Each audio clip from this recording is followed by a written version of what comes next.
কুষ্টিয়ার কুমারখালীতে ক্যাপসিকাম চাষ করে ব্যাপক সাড়া ফেলেছেন ৩০ কৃষক। উপজেলার নিয়ামতবাড়িয়া গ্রামে প্রায় ১০ বিঘা জমিতে ইন্দ্রা গোল্ড জাতের বিদেশি এ সবজি চাষ করেছেন তারা। কৃষকরা জানায়, যশোর অঞ্চলের টেকসই কৃষি সম্প্রসারণ প্রকল্পের আওতায় ১০ বিঘা জমিতে উচ্চ ফলনশীল জাতের ক্যাপসিকাম চাষ করেন তারা। চারা রোপণের ৬০ দিনের মাথায় ফল দেয়া শুরু হয়েছে। গত এক সপ্তাহে প্রায় ২,০০০ কেজি ক্যাপসিকাম সংগ্রহ করেছেন তারা।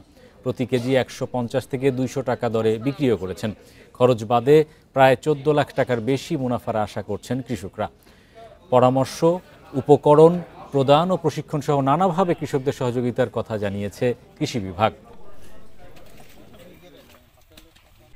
প্রতিদিনই এইভাবে ক্যাপসিকাম ওঠায় আমরা বিভিন্ন জায়গা সেল করতেছি। ১৭-১৮ বিঘা মতো জমি পেয়েছি, তো ২৫ থেকে ২৭ বিঘা আশা করতেছি প্রত্যেক সপ্তাহে আমরা ২০০০ থেকে ২২০০ কেজি ফল উঠাইতে পারবো। কৃষকদের কিছু পরিমাণে সহায়তা প্রদান করেছি, যার কারণে কৃষকরা গত বছর দাম ভালো পেয়েছিল। এই বছরে প্রায় ২০০ টাকা কেজি মূল্যে তারা বিক্রি করছে। আমাদের কাছে তথ্য এসেছে। আশা করি যে ক্যাপসিকামের উৎপাদন ভালো হবে।